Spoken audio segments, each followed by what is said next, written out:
Hey Krafty Friends, this is Jen from Katahdin Krafts, and welcome to the ScrapbookPal YouTube channel. For today's card, I am featuring My Favorite Things Slumbering Sloths stamp set. And this card is full of lots and lots of shimmer and shine. I think I may have created my own tongue twister. Shimmering Shine Slumbering Sloths. Alright, now this is the set I'm using. As you can see, it is full of lovely images.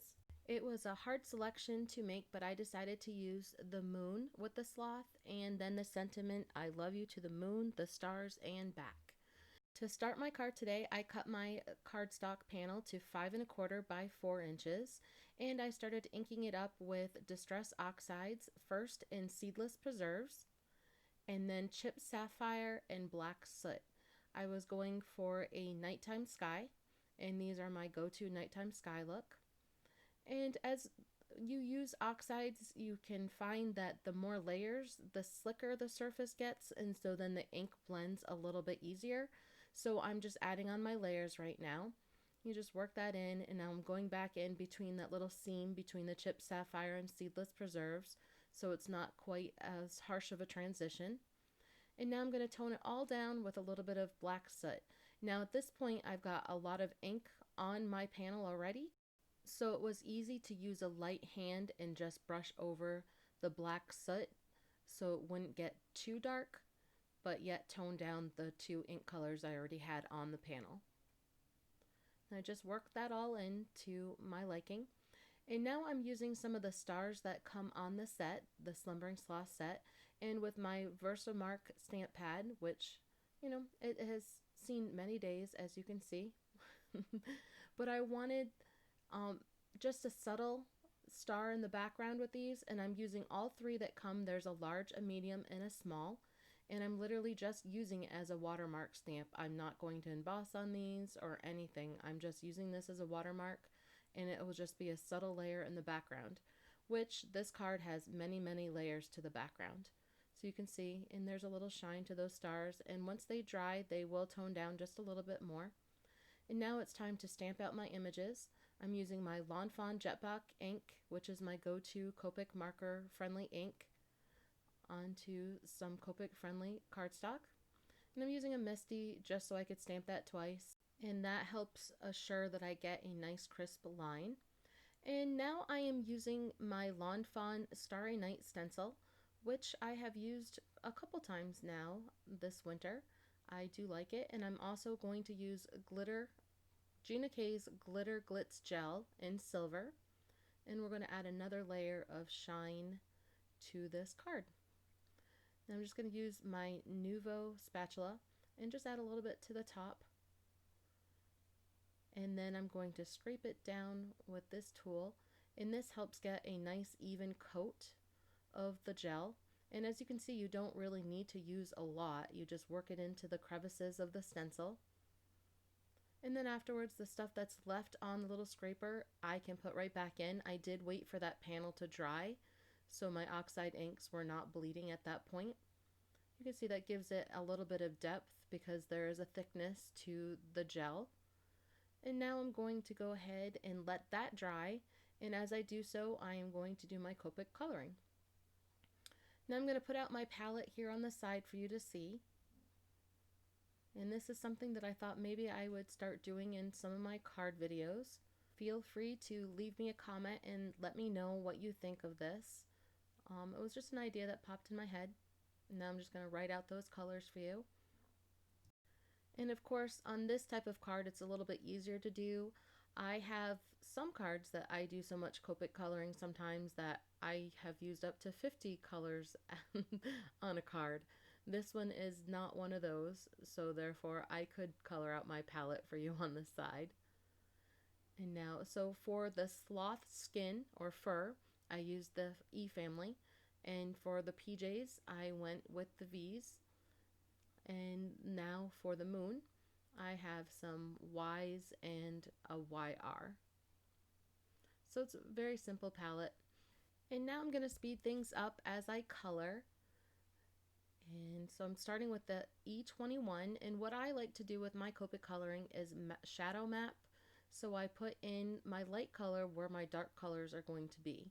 And that just lays down a layer of ink and it helps with the blending process.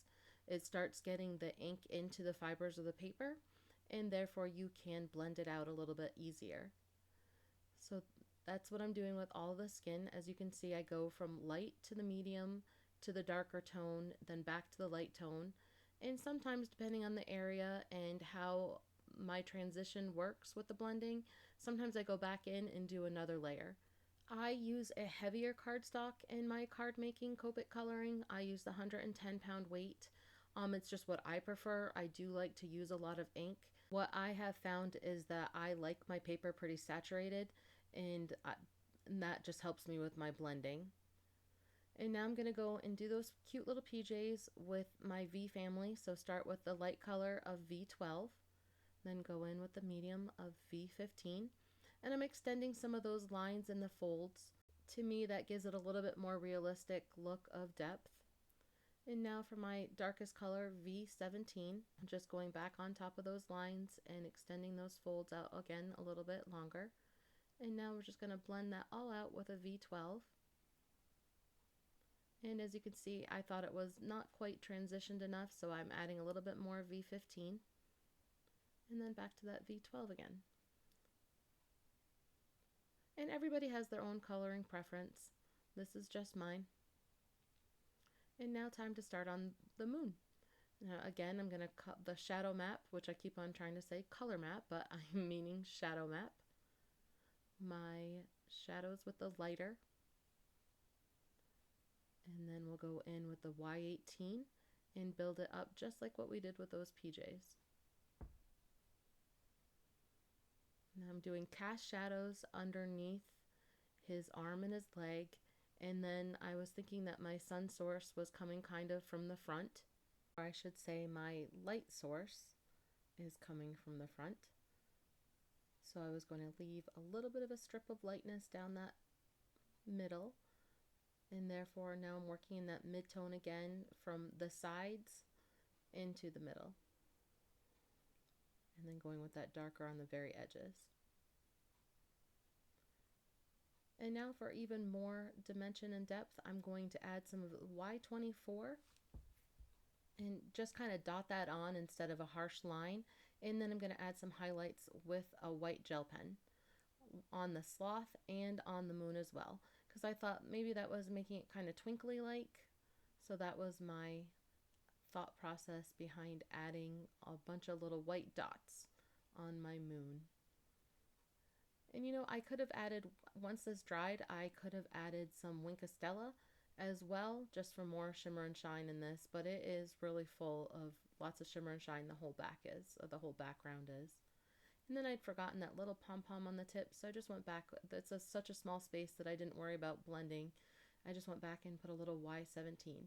Now, if anybody hasn't ever done this, you can separate sentiments very easily. Now, it may seem scary to do this, but it does not harm the stamps. And now I can use 2 separate banner die cuts in order to be able to manipulate my sentiment a little bit more. And I'm just stamping that back out with my jet black ink. And I'm going to use my Honeybee Sentiments die cuts, which I use often. Just lining those up by my eye and sticking a little bit of purple tape on there, and then I'm going to run that through my die cut machine and I will have my 2 sentiments. And that just gives me a little bit more versatility with them. I didn't want the big block on this particular card. And now I decided that I wanted that to be a little bit more starry in the background, I guess you could say. So I use my distressed sprayer and just squirt some water on there and then blotted it with my paper towel. And now I wanted even more shimmer, so we're adding a layer of Lawn Fawn's Stardust. This stuff is amazing. Just make sure you give it a really good shake before you use it because it does settle at the bottom. And now I'm just using my acrylic block and my paintbrush, an old paintbrush, and I'm just flicking all this shimmery goodness on there. See that? I'm trying to move the light so you can see all that glitter and shine. That the liquid Stardust is pretty amazing stuff. Okay, now that we have all the pieces, it is time to lay out our card. And now I'm just going to play with those sentiments to see exactly where I wanted it in conjunction with the die cut or the stamped image that I cut out. And then I have a bunch of sequins and dewdrops and some stars from Honeybee in my stash that I thought that I would add to this card. Again, for another layer on that background. These just worked out perfect, I think. Add some yellow to pick up the yellow of the moon, and then more stars for that starry night.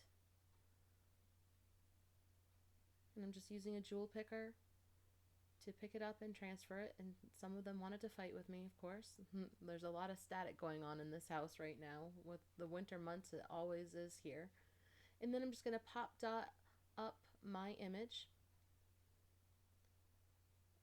And I'm also going to pop up my sentiments as well, just to give, again, a little bit more dimension. There's all sorts of shimmer, shine, and dimension in this card. I really love this card, actually. And then my sentiments are both popped up. And now I'm just going to go back and glue on all the stars and the sequins and the dewdrops that I already had. And I'm adding a few more stars here and there just to make sure that there wasn't a big blank space. And I'm using the Barely Art glue because it has a nice little precision tip. I absolutely love this. And once all that is placed, we need to put it onto our card base, which is a typical A2 size at 8.5 by 5.5, and then I scored it at 4 1/4. I always use a bone folder to make sure it's nice and creased, and then I just have to adhere my panel to my base, and the card today is complete. Using a little mono adhesive, which is a liquid glue. And I tend to use liquid glue now all the time just because I really like that wiggle room that it allows. As you can see, I have to scoot it around a little bit, and then I'm just going to hold that down. And I thought that was a little crooked, so I was just working that out a little bit. And then see all the shimmer and shine. I'm bringing the light in to try to show you how much between the glitz gel and then the Stardust and then the Watermark stars in the background that you can see faintly. Lots and lots of shine, shimmer, shine, slumbering sloths. Thank you so much for visiting with me today. I will be back with another fun project for you next month. You can find all the products that I used in my card at ScrapbookPal.com and much, much more there as well. Please comment below and let me know what you think of my palette that I did with the Copic markers, or just say hello. Thanks so much. Happy crafting, everybody.